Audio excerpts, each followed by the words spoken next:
Drop it.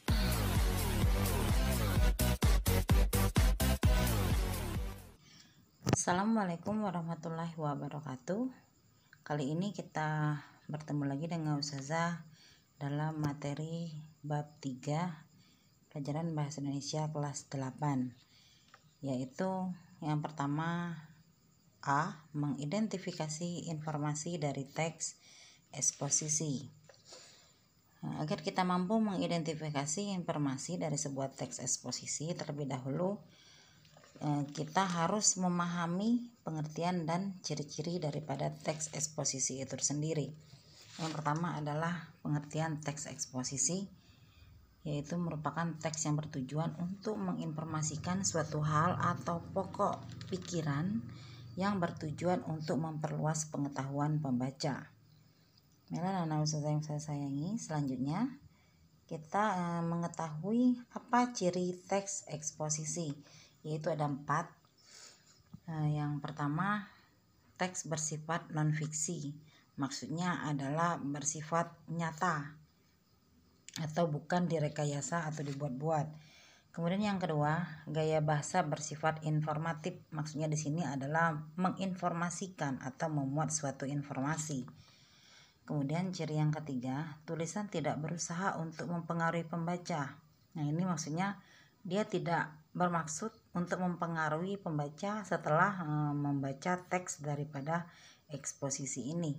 Kemudian yang keempat adalah fakta-fakta dalam teks digunakan sebagai alat perwujudan. Tadi dikatakan kalau bersifat non-fiksi ya.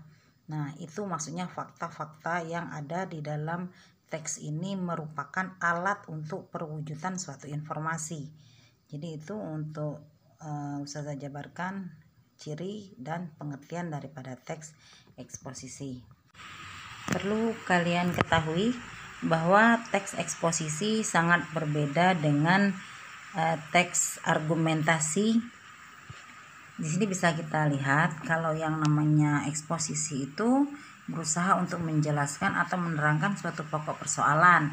Sebaliknya argumentasi itu untuk membuktikan kebenaran dari suatu pokok permasalahan, yaitu dengan argumen-argumen atau pendapat-pendapat dari yang menjadi narasumber atau saksi.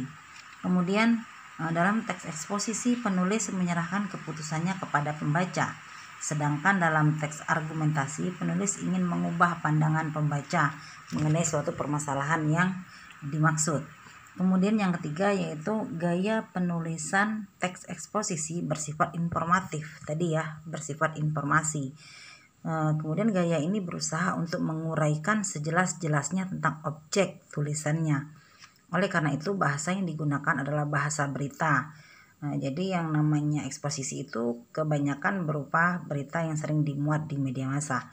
Sementara itu gaya penulisan teks argumentasi itu sendiri bersifat meyakinkan. Penulis berusaha agar pembacanya yakin akan kebenaran uraiannya. Oleh karena itu bahasa penulis argumentasi bersifat rasional dan objektif. Mungkin dari materi yang Ustazah jabarkan tadi akan lebih menjadi jelas apabila anak-anak membuka halaman 50 dan 51. Di sini kalian diminta untuk mengamati dan menanyakan, yaitu yang pertama kalian diminta untuk membaca teks yang berjudul Bercocok Tanam di Lahan Sempit. Kemudian yang kedua, kalian diminta untuk mempelajari contoh identifikasi gagasan dan fakta pada paragraf pertama teks yang berjudul Bercocok Tanam di Lahan Sempit. Kemudian yang ketiga, kalian diminta untuk mendata gagasan-gagasan dan fakta-fakta pada paragraf-paragraf selanjutnya. Dan ini kalian diminta untuk mendiskusikannya dengan teman-teman. Dikarenakan dengan posisi kita yang lagi pandemi, maka Ustazah tidak meminta kalian untuk mendiskusikan hal ini kepada teman-teman. Jadi silakanlah kalian mengerjakan secara mandiri di rumah tanpa harus berdiskusi dengan teman-teman. Jadi Ustazah minta kalian untuk mengerjakan halaman 51 nomor 1, 2, dan 3 di buku latihan dan dikirim di Google Classroom. Jadi tidak usah melalui WhatsApp karena Ustazah merasa kalau di Google Classroom itu lebih mampu untuk menampung begitu banyak jawaban dari anak-anak. Sementara di WhatsApp terkadang tidak kapasitasnya tidak mencukupi, sehingga terkadang HP handphone menjadi lambat untuk membuka setiap lembaran-lembaran yang kalian kirimkan. Mungkin itu saja materi Ustazah pada bab 3 ini. Ustazah harapkan nilai-nilai duniawi dan ukhrawi yang pernah Ustazah cantumkan di video-video sebelumnya bisa kalian tanamkan dalam kehidupan kalian sehari-hari. Demikian video dari Ustazah akhiri dengan mengucapkan Assalamualaikum warahmatullahi wabarakatuh.